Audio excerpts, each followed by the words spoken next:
a organização ela deve considerar as condições de trabalho nos termos da norma regulamentadora NR17, ou seja, quando você for fazer o seu inventário de riscos, você não pode deixar de fora, você jamais poderá deixar de fora o que preconiza a NR17.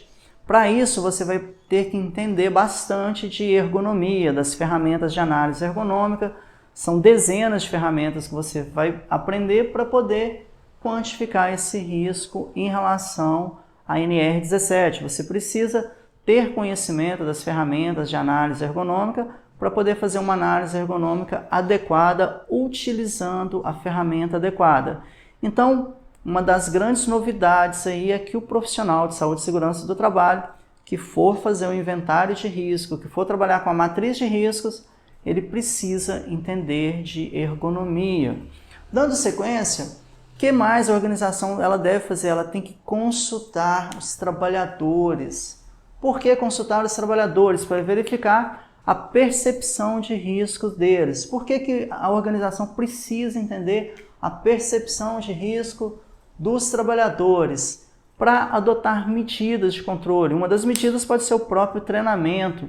A organização vê se o trabalhador ele tem percepção de risco, se na integração foi suficiente para ele entender os riscos presentes no ambiente de trabalho, se não foi suficiente, ou seja, para determinar ações essas que elas devem ser adotadas e as manifestações da Comissão Interna de Prevenção de Acidentes, a CIPA. Uma das novidades aí é que o gerenciamento de risco ocupacional ele pode fazer com que muitas CIPAs que estão mortas aí, enterradas, elas renasçam para ajudar nesse processo aqui, no caso a empresa que tiver CIPA, porque a empresa que não tiver CIPA, se for grau de risco 1 ou 2, se for empresa de pequeno porte ou microempreendedor individual, nos próximos vídeos eu vou falar que essas empresas serão beneficiadas através de um procedimento simplificado, o que não quer dizer que elas não vão ter que informar os riscos, elas vão ter que informar os riscos sim, ou informar ausências de riscos. Isso eu falo nos próximos vídeos.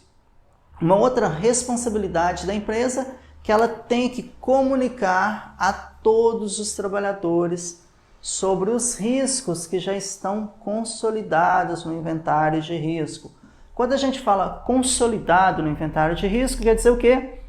Já foi feito um inventário de risco, já foi feita uma matriz de risco e essa matriz de risco já classificou em risco insignificante, risco significativo, então risco inaceitável, como um exemplo aí de mensuração desses riscos. Então, tem que comunicar aos trabalhadores sobre esses riscos aí, qual que foi a classificação deles, bem como as medidas de controle, as medidas de prevenção do plano de ação do PGR. Como que isso funciona? Primeiro, você vai ter um inventário de riscos, depois uma matriz de risco que vai classificar o risco, o nível de risco, e essa matriz de risco ela vai gerar um plano de ação. Esse plano de ação ele pode alterar ou não a significância do risco. E o trabalhador ele precisa saber quais as medidas que vão alterar o nível de significância do risco.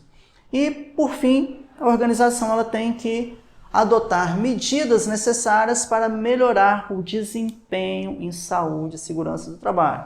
Quando a gente fala essa palavra desempenho, ela pressupõe indicadores. Esse indicador tem a ver com objetivos, metas e programas da empresa, no qual, através da matriz de risco, você vai poder comparar de um mês para o outro, ou que seja de uma semana para outra, ou de um ano para o outro, se houve desempenho, se houve redução na significância do risco ou se houve redução propriamente do risco em questão.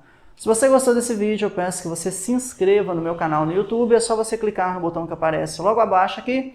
Agora, se você quer receber dicas diariamente de higiene ocupacional, entre para o meu grupo no Telegram, que aparece na descrição logo abaixo aqui desse vídeo.